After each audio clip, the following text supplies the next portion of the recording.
पुढे काही ठिकाणी असं सुद्धा वर्णन आहे.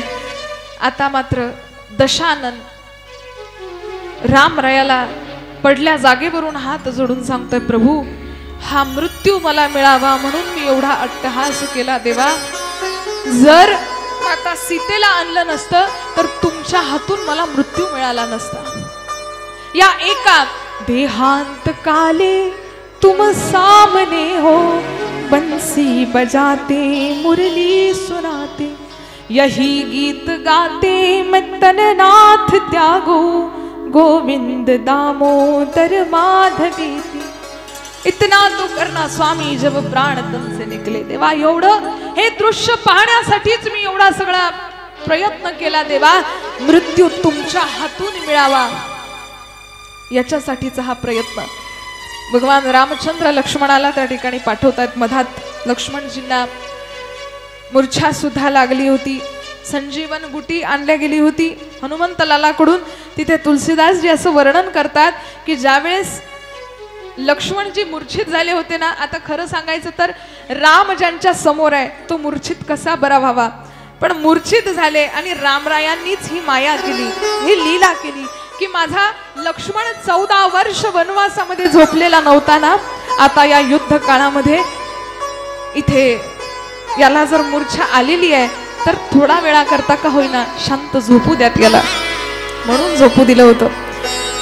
आता याच लक्ष्मणाला भगवंत आज्ञा करतायत, जा आणि रावणाकडून विविध प्रकारचं ज्ञान संपादित करून घे.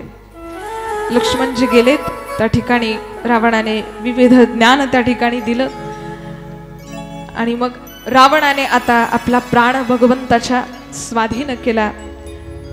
याच रावणाचा प्राण भगवंताने आपल्यामध्ये समर्पित करून घेतला आणि याला याच ठिकाणी उद्धार गती प्राप्त झाली. एकदा जोरात प्रभू रामचंद्रांचा विजय झाला म्हणून सर्वजण म्हणू, बोलिये सियावर रामचंद्र भगवान की जय. रामो राजपति सदा विजयते, रामं रमेशं भजे, रामेणाभिता निशा चर्चमो, रामाय तस्मै नमः. रामरायाचा विजय झाला, रावणाचा नाश झाला, रावणाचं दहन त्या ठिकाणी झालं. एक सांगू तुम्हाला मातांनो, आजही आपण पृथ्वी तलावर या कलियुगामध्ये रावणाचं दहन मोठ्या आनंदाने करत असतो. सीमोल्लंघन नवरात्र झाल्यानंतर सगळे जण जातात आणि रावणाला जाळतात. पण हे तेच पराक्रमी रावण आहे जे अधिकारी होते भगवंताच्या हातून मृत्यू मिळण्याचे. आपल्या हातून आपण मृत्यू त्यांना कसा द्यावा. हेच रावण भगवान शिवाचे अगाध भक्त आहेत. ब्राह्मण कुलामध्ये यांचा जन्म आहे. ज्या वेळेस रामरायाला रामेश्वराला भगवान महादेवाच्या पिंडीची स्थापना करायची होती ना, कथा ऐकताय ना सर्व. एक कंबन ऋषींच्या रामायणामध्ये, कर्नाटक मध्ये एक रामायण प्रसिद्ध आहे, कंबन ऋषींनी लिहिलेलं. त्या रामायणामध्ये हा प्रसंग आलेला आहे की बघा, रावण इतके विद्वान होते की रामेश्वरमला ज्यावेळेस भगवान महादेवाच्या पिंडीची स्थापना करायची होती त्या वेळेला रामाच्या हातून ती स्थापना आहे म्हटल्यानंतर सर्वांनी चर्चा केली की जगदीश्वराच्या हातून जगत पालकाची जर स्थापना होते तर तितक्याच तोडीचा विद्वान ब्राह्मण या ठिकाणी लागेल. मग असा कोण असावा म्हणून सर्वांनी एकच नाव सुचवलं की लंकाधिपती रावण एकमात्र असे विद्वान ब्राह्मण आहेत की जे भगवंताच्या हातून या ठिकाणी प्राणप्रतिष्ठा करून घेण्यात समर्थ आहेत. शत्रू आहेत. इकडे सीता नेलेली होती त्यावेळेस रावणाला आज्ञा केली, बोलावण्यात आलं की रामरायांच्या हातून रामेश्वरम मध्ये स्थापना आहे भोलेनाथांची, तुम्हाला चलावं लागतं. रावण त्या ठिकाणी गेलेत.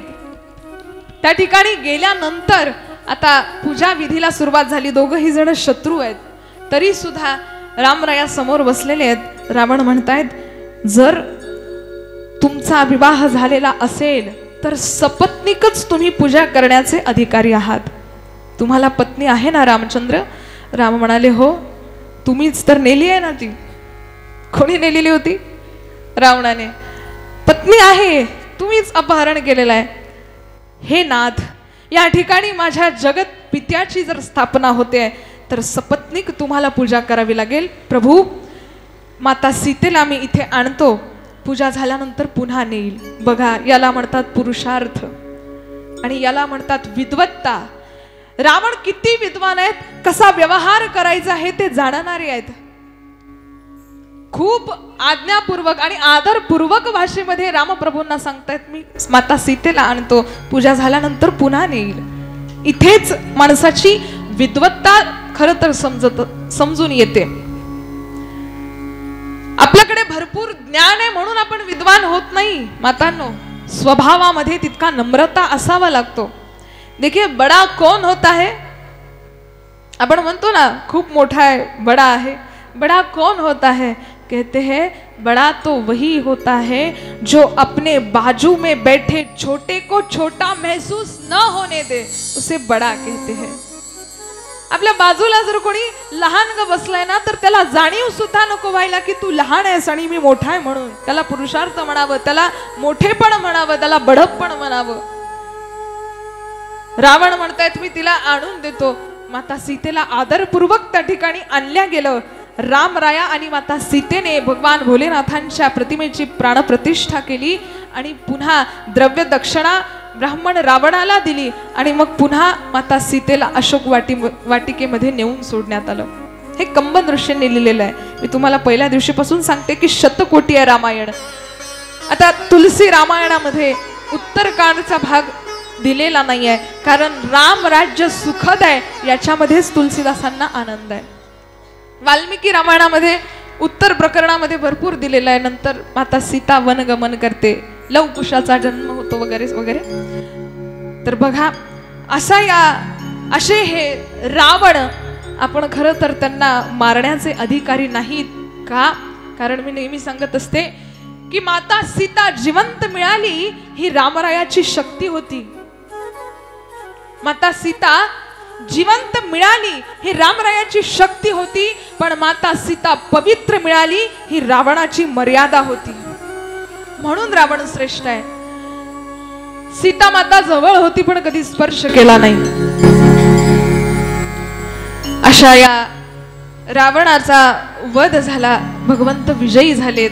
त्यानंतर अग्निपरीक्षा झाली, माता सीता त्यातून पार पडली, पार निघाली आणि आता अयोध्येकडे सगळ्यांचं गमन व्हायला लागलं. सगळे जण निघालेत. वर्णन केलं, बिभीषणाला सुद्धा राज्य सोपवून दिलेलं होतं.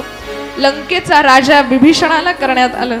त्यानंतर आता हनुमंतलालजी, सुग्रीवजी, अंगदजी सगळे जण आता निघालेत रामरायांसोबत अयोध्येकडे.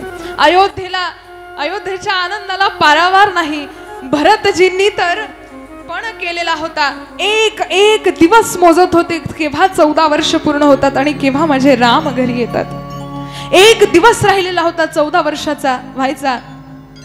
भरतजी वाट बघतायत आणि म्हणतायत, जर उद्या राम आले नाहीत तर हा भरत उद्याच्या दिवशी प्राण त्यागून देईल. 14 वर्ष प्रतीक्षा केली. आता आणखी भगवंताचा वियोग